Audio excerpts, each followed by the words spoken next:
Canine Blaze and his partner Officer Gillett recently found a missing autistic boy, and here's remarkable body cam footage. Backyard. Truck.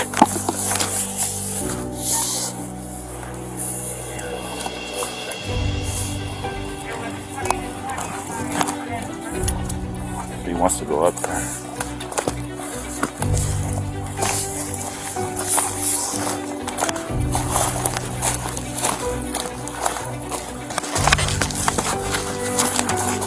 Work.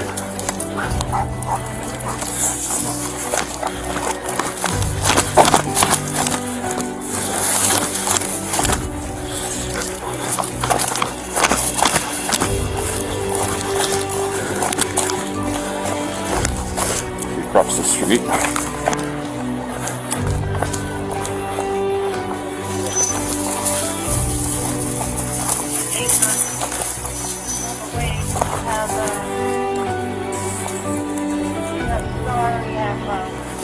Hey, you see him?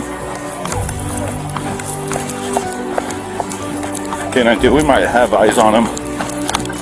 And K92, it looks like a farm located.